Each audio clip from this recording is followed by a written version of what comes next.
Hello, good people. Welcome to our show. Hello, Hello, bad Anatoly. people. Welcome to Good our to see you show. again.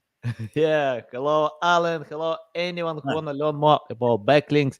Welcome. Today we are going to discuss about link building, how you can get results, how you can earn relevant authoritative backlinks. I'm so excited to discuss this topic with Allen MacCannell. How are you?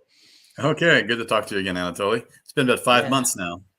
Yeah, I Time remember our flies. yeah, I remember this episode. That was valuable. You like to share value, so I like to learn. My audience loves to learn, so that is why I decided to invite you one more time to learn more, to get more valuable insights. Alan, before we start, just remind about yourself, about experience, about background, because we have new listeners who might not know you, but they will know after this episode. Oh, okay. Well, I work for Web CEO. Web CEO is one of the premier SEO platforms, and we compete with SEMrush and Ahrefs. And Ahrefs actually was a backlink company. They only sold backlinks, and they sold them to people like us. But then they decided they got a couple $100 million worth of investment out in Silicon Valley, and so they decided to compete with all their customers. And so they became an SEO tool company as well, including everything. Well, not everything, but then we had to source our backlinks from Majestic, and that's where we get them now. Majestic is a British company, and Majestic has no plans to become an SEO platform. Yeah, nice, nice. Yeah, I remember all the story. I think Ahrefs started with link building tools to provide uh, data, how to get backlinks, to analyze your Right, and then they competitors. surprised us all, saying, "Hey, we're going to compete with you, so you only have about 6 weeks left to get out." Yeah, and then Ahrefs grew to keyword research, many different tools we have on Ahrefs. And I remember in the beginning of this journey, SEMrush paid more attention to keyword research, Ahrefs to links, and today we have many different tools. That's great for customers who have choices, who can choose their living tools. But Web And CEO, right? Web CEO has a great reputation though with Majestic, and we really do a good job with using the Majestic data, oh, and that's nice, what we're nice. here to talk about today: how to get backlinks, right? So Awesome. Awesome. Okay, Alan, can you tell your advantages? I mean, like, okay, we know about Ahrefs. Many of my audience knows about Ahrefs. Many know about SEMrush. But what is the main benefit of using Web SEO? Why you are better than this well-known Well, yeah, tool? okay, that's a good question. Well, we're really good at going after the competitor backlinks because that's the number one way to get good backlinks is to get a backlink that's going to more than one of from a page that's going to more than one of your competitors at the same time. And so I'll show you that right now. Let me see if I can do present. Oh, it's audio podcast, but you can show, but Oh, explain to oh, audio listeners as well. Yeah. it's an audio podcast. Okay, I understand. All right, well, let me show anyway because then you could it can go Yeah, on. you can show, but consider audio listeners who will listen to this episode, so they will need to understand what you are talking about. Yeah. Right, exactly. So I'll describe it as I go then, just for that reason. But I'll share the screen now and go over to. Okay, so I'm in a company right now, a company based out of Seattle, Memax, and they haven't done a backlink check in the past 6 months, and so I'll do that right now. Mhm. So we have backlinks and settings. So let me go to the settings first. And with WebCO, you can decide how many backlinks per domain that you have. So basically, we do 50,000 backlinks. If you want more, just let us know, and we'll arrange that. But then you choose how many backlinks that your limit is, and then you choose how many from each domain. And the reason for that is if you have, let's say, 60,000 backlinks, and you know you have that many, well, you really don't want to download all of those because a lot of them are going to be coming from the same domain, like a site-wide link from the same domain. And you don't need to get a full list of every single page on someone else's domain. All you need to know is that every single page on that domain is linking to you. And then you maybe want to maybe check 3 of those links if you need to check the quality as to whether or not you want to disavow that domain or not. And that's a big thing, is disavowing entire domains these days. It used to be that when you use the Google Search Console disavow tool, it used to be that you would disavow URLs. And so you would get one bad URL from a spammer site, and then you disavow it. And then lo and behold, the next time you went around, 5 more bad links coming from the same domain. And people were silly. They just every time, like a whack-a-mole, every time a bad link popped up, they disavowed that link, the page that linked to them, right? And that's dumb. If somebody's going to give you a bad link, you probably don't even give them a second chance. You delete the entire domain. Not delete, you disavow the entire domain. So I noticed in the past year, most people, when they do disavow, send a disavow list. It's basically like a notepad file, CSV file, sending it to Search Console. And we make that all very easy, because usually you're going to connect with Search Console anyway when you're working with Web SEO, because Search Console is going to tell you all the keywords that you get impressions and organic clicks for. So now that you're already connected to it, when you disavow links, you disavow straight through to Search Console, which we're already connected with. But nowadays, people are disavowing entire domains much more often than they're disavowing bad links. And that's so. If you get anything out of this podcast, if you're still thinking in terms of disavowing bad links, stop thinking that. Disavow bad domains, because that saves you a lot of trouble in the future. If someone's going to spam you once, they're going to spam you twice. So just cut it off right at the start. Say, listen, Google, we disavow this domain, this entire website. We disavow. We no longer recognize any. Want you to recognize any links coming from that website, and it just saves you a lot of trouble. And so anyway, what you do though is, if you want to actually download your links, for a lot of the backlinks that are coming from the same domain, you just cut that off at the beginning. You say, I only want to see 3 backlinks from each particular domain that's linking to me. And then out of those 3, you can quickly see if it's a bad domain or not. If all 3 of those are bad links, like very, very spammy links, pages that are linking to you, then you just, you disavow the entire domain and then move on. And that way, you shouldn't think when you're choosing a platform, well, how many backlinks are they going to allow you to download? Because even if you have 50,000, 100,000 backlinks, odds are, if you reduce that to just show 3 backlinks per domain, you're only going to have 2,000. And go ahead and process that 2,000, because if you have 100,000 backlinks and you process only 2,000, as long as you have every single domain that's linking to you, you'll be able to process everything just fine and not lose any quality of your work. Mm-hmm. I highly recommend that you do that if you have a lot of backlinks. If you only have like 800 or 2,000 backlinks, you might as well just download them all and see all of your backlinks. But we do recommend that you just show a couple, like 3 backlinks per domain that's pointing to you, because that's all you really need to know in order to assess whether or not you like these backlinks, or also to assess how you might further develop a relationship with the company that's linking back to you. Mm-hmm.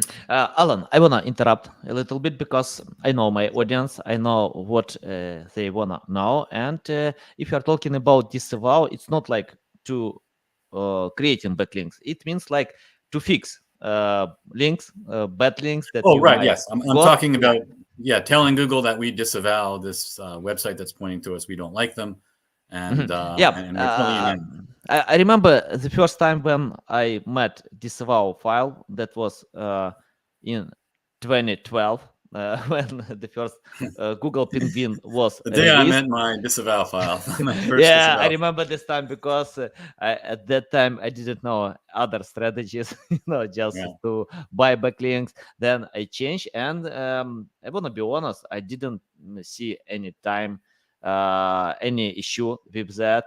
And I know each case is different, because I pay more attention to white hat SEO. I know competitors can make a bad job, with backlinks, and I think it's useful. But can you tell how it's important to consider a disavow file? Because John Mueller and many other Google representatives tell many times that if you have no manual actions, you don't need to touch this file, because many people don't understand how it works, and they disavow good backlinks. So can you tell how to find this backlink is bad, it's better to disavow? And do we need to do it even if we have these backlinks, but without manual actions? I know what you mean. Well, don't always take what John Mueller says as the gospel, because I don't know. Like he says, don't bother with H1 tags. Mm-hmm. And he says, oh, we at Google, we're going to figure out on our own what the header of your page is, right? No. Put in an H1 tag. It's the second most important rank tracking factor, and don't rely on them figuring it out. In fact, a lot of H1 tags, it's not going to be the biggest font at the top of your page. You're gonna reserve that for marketing language, maybe. And I tell a lot of people, okay, leave it as is. You got a great marketing slogan, but you can't call it your H1 because Google and the search bots are not going to really know what the page is about if you just use your if you use your marketing slogan. Like, we find the best for you, or we do the best for you, right? It's like, you may want to say that or something less cheesy, but nobody's going to find you for we do our best for you, and no one's going to search for that. And so therefore, even though that's the biggest font, you're gonna want to have it in smaller bold font, near it, something that says exactly what you do. We are a manufacturer of widgets, XYZ widgets. And so when you say that, manufacturer of XYZ widgets, you call that the H1, even though it's smaller font. Then the Google bots know exactly what that page is all about, what your website's all about.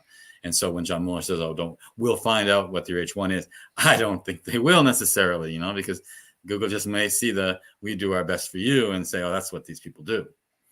So when it comes to disavowing, if he's saying, oh, there's no more need to disavow, well, I'd say, yeah, don't get too much carried away with it. But it's not too hard to disavow stuff. You have, like, for instance, this website has 101 backlinks now. It's not that many.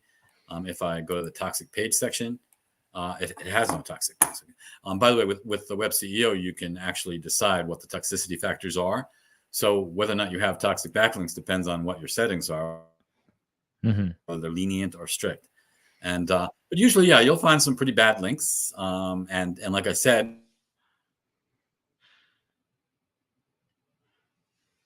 and I think we lost connection with Alan. Something happened. It's internet. It happens all the time. That's okay.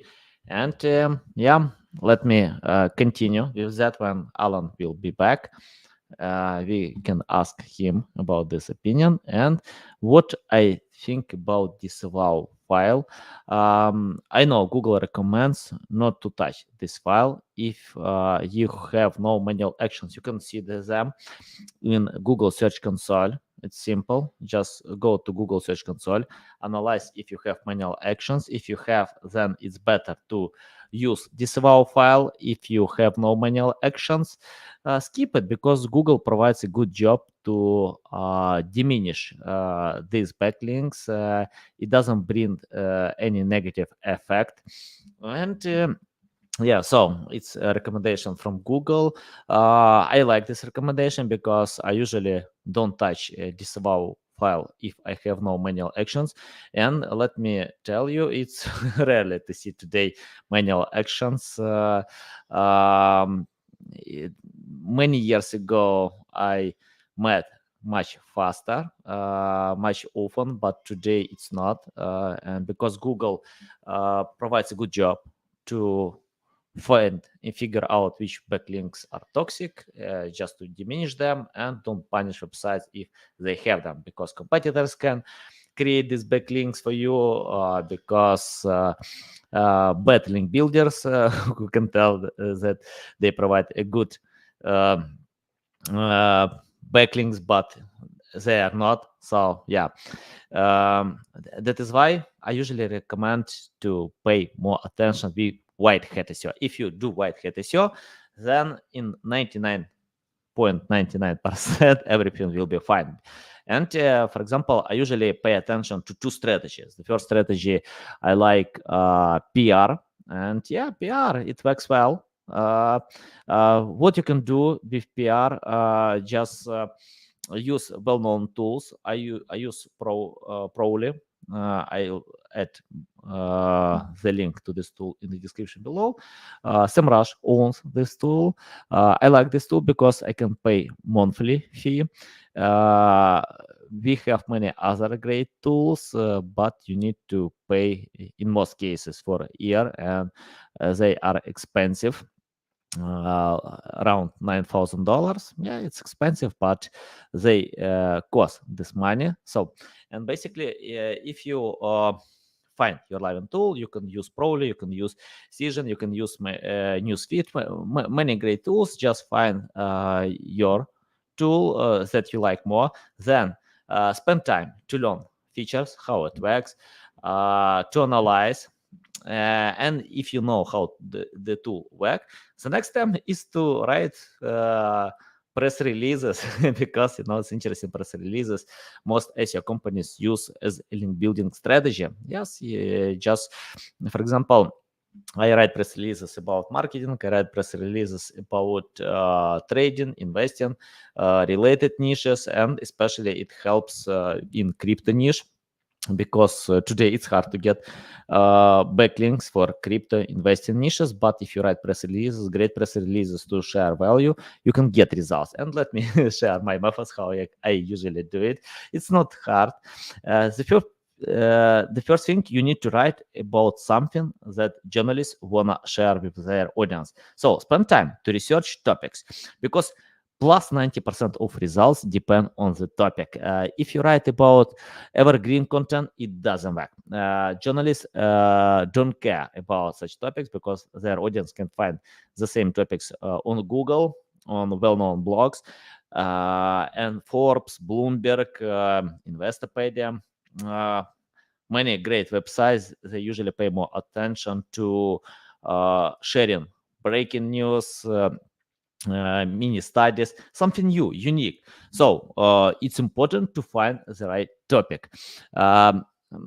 Think about trends, think about breaking news, think about mini studies, what people are talking about, what journalists are asking. So many places how you can find these topics. You can go to Reddit, Quora, you can use I don't know, social media groups. You can use help of reporters out and to check what usually journalists request to ask from experts. Then you can find such interesting topics. You can use tools like Google Trends. It's free, completely free. You can find what are trending now. Then the next step is to write something interesting, and it's better to collect data, analyze data, calculate this data, convert to a suitable format. When you collect all this data, group this data, then you can write press release. And today with ChatGPT, it's very simple. Really, guys, just go to ChatGPT, take your data and ask, please, ChatGPT, write me press release about this topic. Yeah, but use my data, because ChatGPT can use own data, and we know that the last data ChatGPT got from since 2021, and today after 2 years it's old data. Journalists don't need such information, but you can research, collect this data. And I usually edit on ChatGPT. So basically I write bad press release with a lot of grammar mistakes, then I ask ChatGPT, please edit this press release for Forbes, Bloomberg, Investopedia, many great websites. And yeah, we got mentions on CNN, Business Insider, many great websites because of editing press releases on ChatGPT, but we collect data separately. So basically, the first thing, to find topics. The second, collect data. The third, write press release on ChatGPT or edit on ChatGPT, just write bad copy. Then you can pitch relevant journalists on your Live tool. Use keyword research, use topics, just send these press releases. And don't use old format. I mean, like to submit your press release, just write simple text, in a mail-friendly manner, but by using styles from publications in your niche. For example, I usually ask ChatGPT, please edit for Forbes, Investopedia. So I can get great grammar structure. It's important to add a quote where you can basically to put backlink. It's important to use bullet points to share some data. And then when you pitch the right journalists by using keywords, topics, just wait for results, and I usually send like plus 1,000 emails for one press release. Sometimes I can do it like 2,000 emails, and it works well. We get great mentions, links by using these methods. And sometimes some journalists can ask you, please send me all new press releases, so you can build relationships with these people, and to get backlinks to your domain to get this authority. The second method that I like a lot is to create link-worthy content, and that is why we usually spend time to create simple tools. Simple tools, it's not hard to create. I don't know why people pay so much attention to blog content. It's overpriced, and it's hard to get results with blog content. But if you create simple tools, you can create much higher results. A few reasons. The first reason, it's not competitive. Many content creators still ignore creating tools. For example, you can find tools in your niche. Let's imagine you want to promote products in weight loss supplements niche. So what kind of tools you need? Weight loss calculators, longevity calculators, converters, anything. Just find these tools. Then when you have these tools, analyze and think how you can create something better, much better.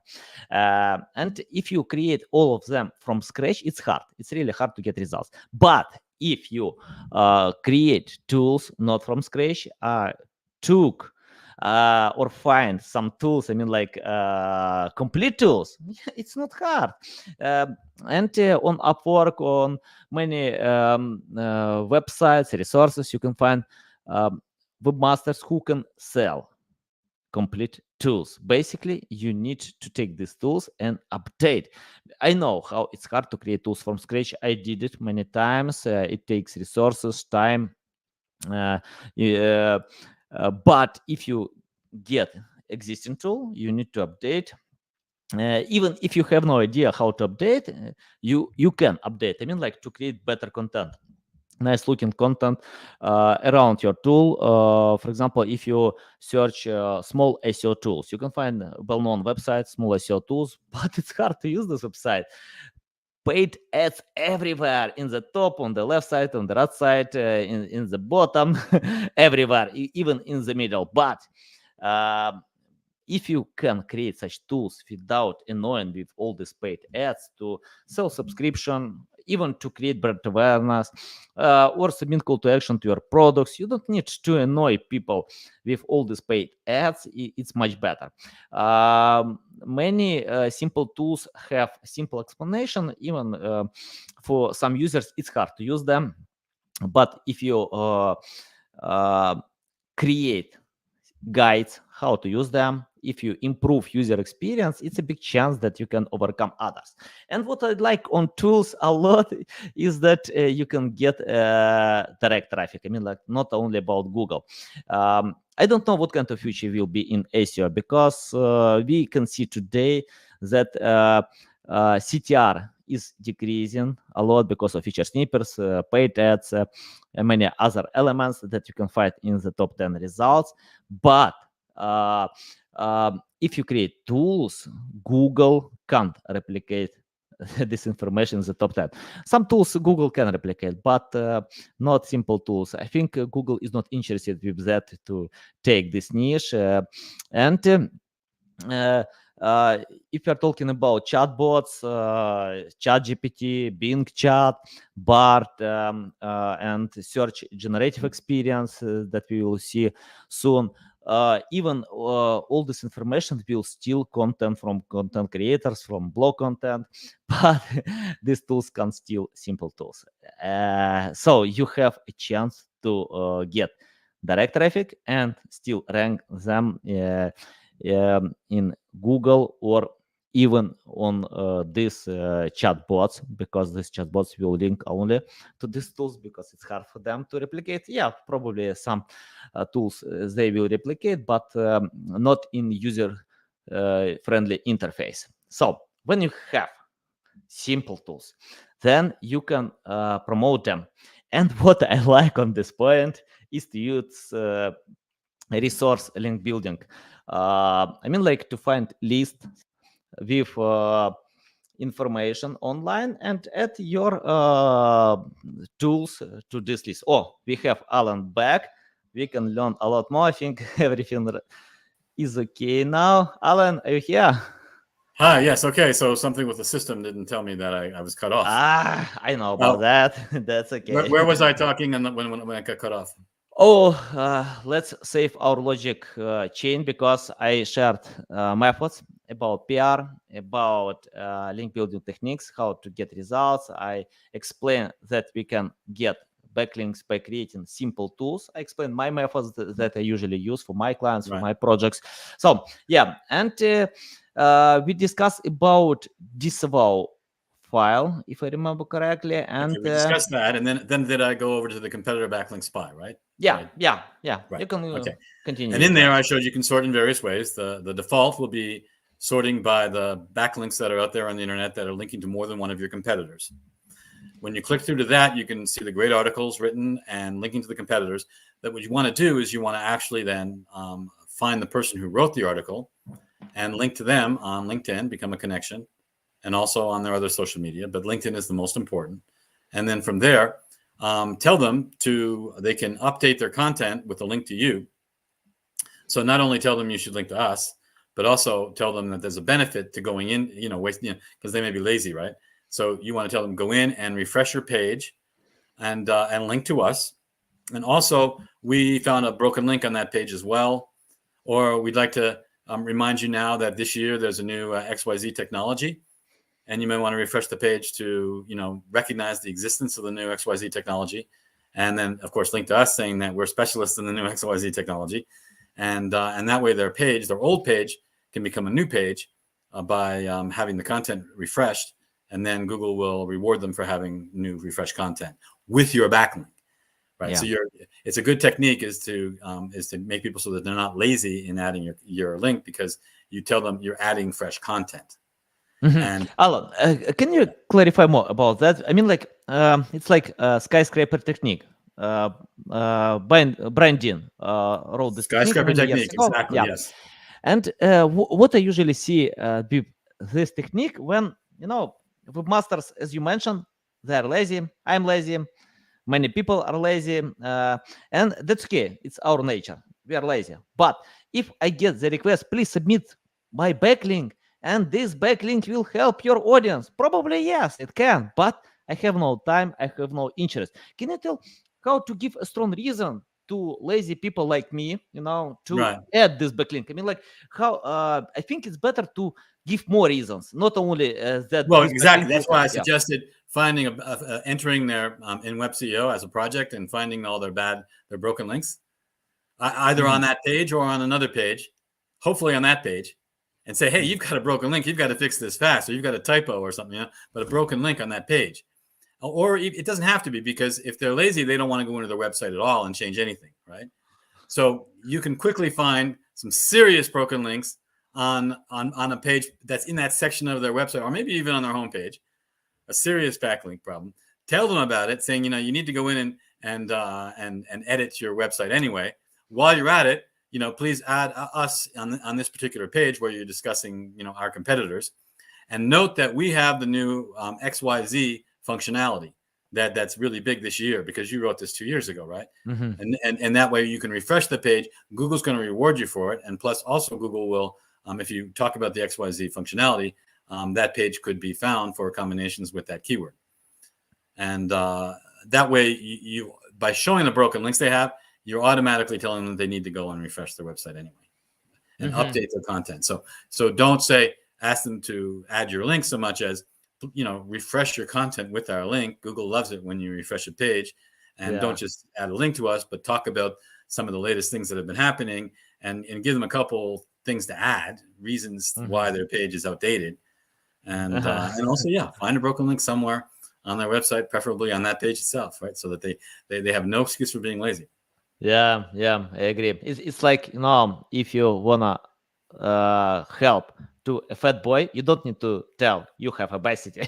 You can tell if you eat healthy food, if you train, you can feel much better, stronger. It's the same with webmasters. You don't need to tell. Right. Plus, there's a new ice cream store right around the corner, 2 blocks down. Yeah. So you're going to want to go there, right?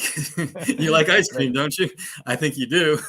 Yeah, exactly. Alan, can you tell how to find the right link building technique? What I usually see when webmasters try almost all techniques, white hat SEO techniques, skyscraper, broken link building, name them. Many great PR techniques. But I see some successful webmasters use only one technique. Like Farik Azoni, he uses only PR and he gets great results. PR is good, yeah. Yeah, for example, PR is good. It costs $90 a shot, but like PR Web, I know for certain will give you higher rankings because you paid $90 and now you have a backlink from PR Web, and Google says that's cool. It's like, and the thing is, the psychology is like Google doesn't like it when you pay $10 for 1,000 backlinks from the other side of the world that are irrelevant. You look like a stupid cheapskate. But if you pay $90 to PR Web, Google says, wow, these people have money. Not that much money, but that they're players. That they're willing to pay $90, which means they're serious. Their website it's a real business. They're not kidding around. And so Google gives you a point for that. Yeah, you have a backlink from PR Web. You paid for it, $90. And that's the other really important technique. You go to our submission tool, which is heavy duty on a lot of basically backlinks, right? In fact, our submission tool is actually in our backlink tool. We recognize submissions as potential backlinks or backlinks when you submit, and there's so many places these days to submit. Amazon, there's always places that I can actually look right now. Hold on a second to some. Alan, can you tell? American Express. If you take American Express cards, you can add yourself to the American Express. Yeah, got it. Can you tell your vision, the impact of link building? Because I remember 2015, Andrei Lipitsev from Google said the most important Google ranking algorithms: content, links, and rank brain. That was 8 years ago. Google replied many times to this statement. Things change a lot, and today link building is not like many years ago, and you don't need to pay so much attention to link building. As you mentioned, we don't need to listen everything what Google can say to us. So can you tell what do you think about today? How links can impact to Google results, to these ranking positions? Well, also links give you traffic as well. So you want to do as much social media as you can. And also, links actually do give you traffic, and you want to work on that.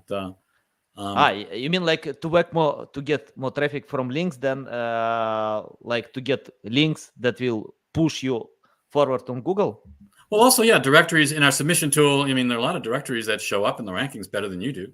So if you're number 14 on Google for your website, and number 2 is a directory, then you want to be in that directory because they're going to go in there anyway, and they're going to find you. That's how they work. And by the way, that's another thing I was going to talk about then after the competitive backlink spy, is that you should use our SEO content analysis tool. It's a brand new tool. We used to have something called dangerous competitors, which really found the domains that competed with you, the domains. But like one of those domains could have been Amazon.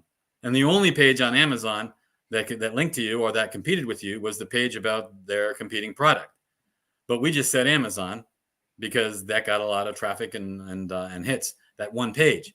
So we were asked by a lot of our customers to please make a tool that doesn't show just the competing domains, but shows the actual competing URLs, the actual competing web pages. and they can be a lot different from the domains. Not always, but you can find a lot of gems, a lot of web pages from websites that were not included in our list of competing domains, but they're number one or number two a page from a website that didn't exist as a competing website. And it's like really strange, but it's true. And so what you do is you put in a keyword or 2 or 3 keywords, and then we come up with the top 10 web pages that score in your area, like the Google Chicago for desktops. And we find the top 10 web pages, not the top 10 web domains. And those 10 pages, you can figure out, we tell you what their meta tags are, H1, title, and all the other meta tags. And we can say, well, you can say, hey, this is number one because they paid attention to the title and the H1, and they did alt tags for their images, and look, they have 1,000 backlinks going to this page alone. That's why they're number one. But you can see exactly why somebody has, and this page is competing with you for business. This is real money at stake here. These people are beating you out for money that you want. You want that position that they have. And so it's good with us. You can see exactly why. Well, you have to figure it out by looking at the stats, why they scored better. But once you do know why, you can click through to them, and they may not actually be a competitor. They may actually be someone wrote an article, or it's an actual directory. When you see that, that can be even more important, especially if you want that to score high for that particular keyword, to go after them and get a link from them, because so it's not going to be a direct SEO effect that they link to you. I mean, there will be, of course, a very good one because they score so well. But the fact that page is going to be found, that directory listing is going to be found before they find your own website in the actual results. So you want to be listed in that page that's number one on the internet for your website, right? And then because people are going to click on it. And they're going to click on it, and they're going to see your competitors, or maybe see you. You want them to see you. In fact, these are the people you want to advertise. You want to talk about pay-per-click. Well, we can maybe develop a program for you that, Google AdWords may not be the best bet. Go after banners on the pages that score highest for your keyword in your area. Yeah. Or you can choose different areas, because maybe in your German customers, you want to see who scores the highest for that keyword in Hamburg, Germany. And the page is likely to be a German page. And then you could have a German banner if you sell worldwide, and put it on the top of that page, because people are clicking through from your keyword to that page. It's a perfect place to advertise on, or get backlinks from, and you want a backlink from that page as well. So in order, if you promise people $1,000 worth of advertising with banners, say, hey, I want a permanent backlink as well, and they'll do it. Because they got $1,000 for a permanent backlink, as well as you're going to buy ads, and hopefully you'll buy ads every month from them. And there's lots of ways you can negotiate a permanent backlink. Alan, I want to ask. I have an interesting question about that. I mean, like, for example, Wikipedia, Forbes, CNN, Bloomberg, all these resources, great resources, by the way, with huge audience, we can unite in one group. You can't get do follow links from these resources. You can get only no follow. That's true, but you want to be on Wikipedia anyway, right? Yeah, exactly. So when I said do follow, I was going to say, but you want to no follow as well, because if you're number 14 for your keyword, and this website or whatever, or even a directory listing is number one, then even though that directory is a no follow directory, you want to be on there no matter what. And so, yes, it's true. When you talk about you need no follow links, and when I said earlier you can filter out the no follow links, well, yeah, but you're going to want to also see the no follow links, because especially if you've done research on who scores highest for certain keywords, and you see directory listings with all no follows, or Facebook, or no follows, tweet. You're gonna want it anyway, because it's number one, and people are gonna click through it. Yeah. And so you want direct links. You don't care about SEO at that point. You want clicks. And a lot of SEO is thinking on those terms. You want traffic. You see. Thing about SEO is, if your resulting metric, a lot of people think the resulting metric of SEO is rankings, but no, a lot of companies, especially the big boss, they don't care. They want the traffic. They want the business. They want the sales. I Okay. think even more. They Yeah. they need more So when sales. you think of SEO, search engine optimization doesn't necessarily mean being number one on Google. A lot of people kind of like forget about that. Yeah, nice. And Alan, I have my final question on this podcast about the future. I wanna ask you, take your crystal ball and let us know what kind of future will be in SEO, because today we have AI, we have Apple is going to launch augmented reality. I think things change fast, and we still get the question: is SEO dead?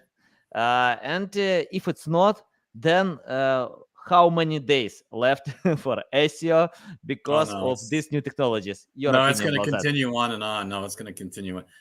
Like I was just saying earlier, that so many people are adding directories, listings, and like I said, if you take money through American Express just opened up, and your company can be listed in American Express. It's like there's a whole list now of the whole directory submissions. We're really building up on our submissions list. It's just going to be nonstop opportunities and to go in and fill out this form and get a great backlink, because people want to be known for backlinks, and all, of course, all of your suppliers and your resellers. If you sell to people, you want people to link to that. You want that company to link to you and say, hey, we purchase from, we resell products from XYZ Corporation, and then they link to you, right? Or if they buy from you, same thing. You say, okay, you can have a discounted price as long as you link to us. And so it's never going to stop. It's just the beginning. I mean, marketing, the old marketing before the internet, that never stopped. And what SEO is, it's just marketing. You can say it's different from PPC, but they're merging together anyway. Well, not really, because a good PPC tool will be developed separately. I mean, I know some of our competitors have PPC in them, but you want to, if it's an AdWords tool, you want someone who specializes in just that.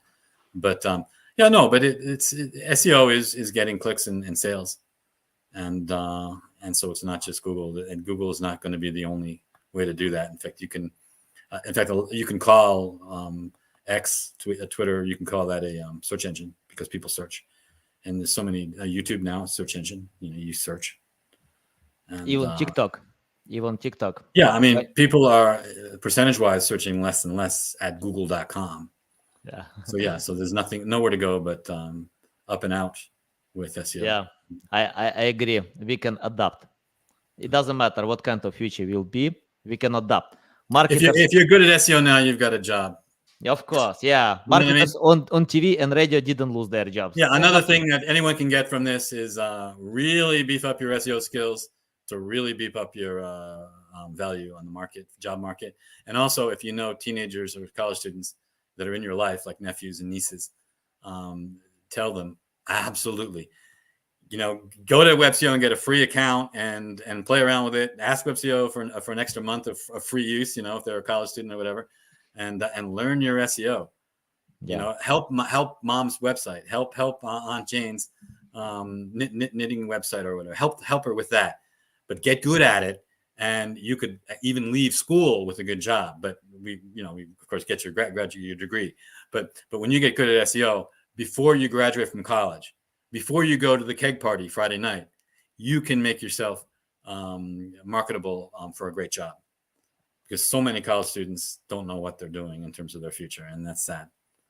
So out of this meeting, this podcast right now, tell anyone you know that needs a job or wants to have a future, get into SEO now, because there's nothing but up for this field.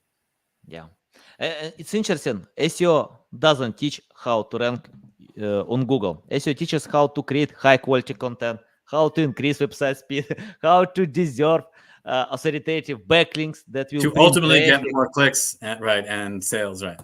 Yeah, so we can use all these skills at any marketing channel. It doesn't matter if you know how to create high quality content, it works at any channel. If SEO is that, you have skills to adapt to any other channel and do it much better and faster than someone without the skills. If Well, someone, do you know how many websites sell something and they don't say what they're selling? Oh, I don't know. You know how many websites sell something, but they don't actually say it's for sale? But they put all the keywords for their product, but they don't say it's for sale. Like, for sale where? Oh, it's an online store. Well, why didn't you say it's an online store? Right? It doesn't Yeah. really say that. And where can you buy it? Well, they don't have their resellers. They don't have like, where do you buy it in Germany? Oh, if you're selling stuff internationally, I'd say 80% of your competitors don't have the wherewithal in their heads to have put something on their website helping people buy that product in a country outside the United States or Canada or wherever they are. They forget that there are other countries in the world. And SEO helps you to remember that. It's really important. It helps you to remember, there are people out there that want to buy, and I'm not saying that I'm even a manufacturer. Because if you're the manufacturer, you got to say you're the manufacturer, because you could just be a reseller. You could be some journalist talking about the product. No, you've got to come out and say supplier of, manufacturer of, we manufacture and supply widgets. And you have to say that. Most people forget, they forget about it. They forget to sell the basics of what they do. Yeah. And it's a universal marketing problem, not just for the SEO. It's people don't know how to get their message across about what they do and what they have to sell. And of course, human beings as well. Yeah. Nice. making friends or getting married, it's like they don't know how to get their message across of what they have to offer or who they are, Yeah, nice. Valuable. Alan, it's a big pleasure getting on my show to learn from you. I love this experience. You so kind to share these valuable bombs. I need to spend time to consume all of them in emergency room. I will spend to learn more. And Alan, tell the best way how to keep learning from you, how to reach out to you, how to follow you. Okay. Well, webceo.com. It's not web SEO, but that goes to us anyway. But we're webceo.com, and we're found everywhere. We've got we're on Facebook and LinkedIn. It's very easy to find us on LinkedIn and YouTube. We've got lots of good demos on YouTube showing how to use the various aspects, the various tools. And so there are people out there that try to call themselves web CEO because we've been around for 20 years and they wanted to use. We don't get too angry with them. We make them our customers. So in other words, you work with, if there's an agency out there called web CEO, well, they use the web CEO tools anyway, but they're not us. Just remember that. They're not us if they're an agency, because we're not an agency. And nice. So just remember a web CEO. And awesome, guys. You can find links to LinkedIn account, to the website, web SEO in the description on this podcast. Listen us on Apple, Google, Spotify. Thanks again, Alan. Thank you for your time. Okay, so Ominayacha Gori Lisi Doli. Okay. Bye-bye. Okay, guys. Love you. See you.